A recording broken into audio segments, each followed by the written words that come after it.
military drones, and tearing them to pieces. It's the arms race of the future, really, except this time Sputnik's going to be an unmanned plane.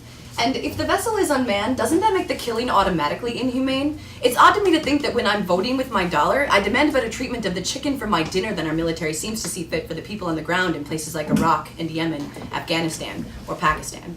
You know, those unreliable statistics, because really who sees? The trouble with machines is that there's a lack of accountability. I want our government to have to make little stickers for all their little planes that say, no dolphins or civilians were harmed in the making of this democracy. How about that? How about a harm-free approach to foreign policy? Can you install that, Uncle Sam, at the point of your gun?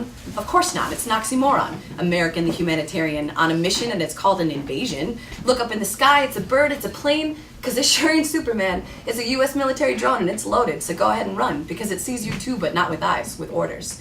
I mean, because anyway, that's what collateral damage is code for, dead people, lots of them children. Unarmed civilians is a way of saying that they had nothing to do with this conflict, but then neither do we, on this end. The taxed yet unrepresented majority of people in this country who do not like the war and do not support another one, but what can we do? We don't feel the trigger under our finger because we're fed a constant stream of lies, and all our lives we're told that it's do unto others as you would have done unto yourself, and yet every time the news breaks that a woman is raped, that a village was slaughtered, we are ready to make those sacrifices for what we call the safety of our country, and it is utter nonsense, okay? Violence begets violence. This is a fundamental truth. We are the purveyors of death and atrocity in these parts of the world, and then you wonder why they hate us? So you tell me, who is the real terrorist, the rebel with the gun or the smiling politician? Whatever gets the job done. And these days, the job is as easily done as the push of a button by some pimple-faced kid in a bunker in Nevada somewhere.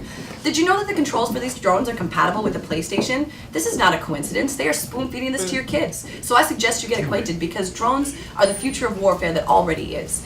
And I heard that Obama just okayed the use of drones over all U.S. airspace within the next year, so be prepared to see them around, equipped with cameras instead of bombs that should make us all feel safer. You know, they say that they are looking for the terrorists among us and looking at everyone you know, just in case.